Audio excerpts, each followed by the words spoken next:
Welcome to the tutorial on using templates.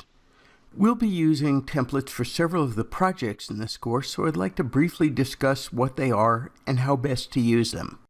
As you probably know, templates are pre-made forms available to you that can help in several ways to perform difficult tasks with much more ease. You may have done craft projects that involve a stencil, which is a kind of template.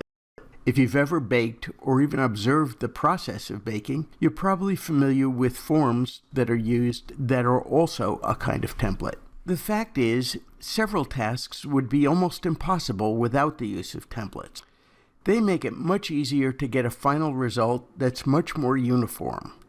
Certainly, they make it a great deal faster, and if used properly, can yield a more professional look, but only if used properly. Used improperly, templates often have the look of a very bad cut and paste job, something to be avoided. Here's a template we'll be using in the course, an Excel template to help you create an invoice.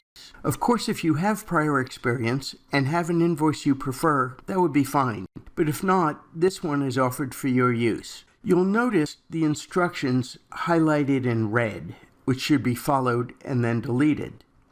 Of course, not deleting the instructions does not give you a professional look.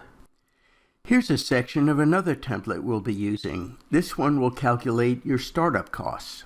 I've highlighted the instructions in red to make it easier for you to identify that they're instructions to be followed and then deleted.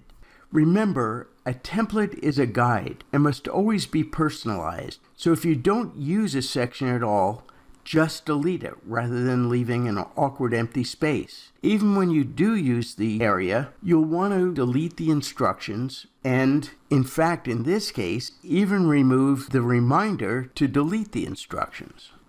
Remember that the object of this is to take an initial template as a starting point and wind up with something that looks much more professional. Here's a template provided for your business plan. It's the master template you'll be using for several assignments. You'll often place your completed projects from each week into the appropriate spaces. You'll have to think about each category carefully. If you find a category you won't be using, be sure to delete it and don't leave a heading with a blank space. It should then look like this. Even the table of contents will require some work and some thought. Once you've inserted your information, you'll need to renumber the table. Remember, it's not a professional look for a 10-page document to state that everything is found on page 3. And of course, don't forget to delete any references to categories you've deleted in the plan. In the end, you can customize the template with your logo, delete references to the class, and use this as a blueprint for future success.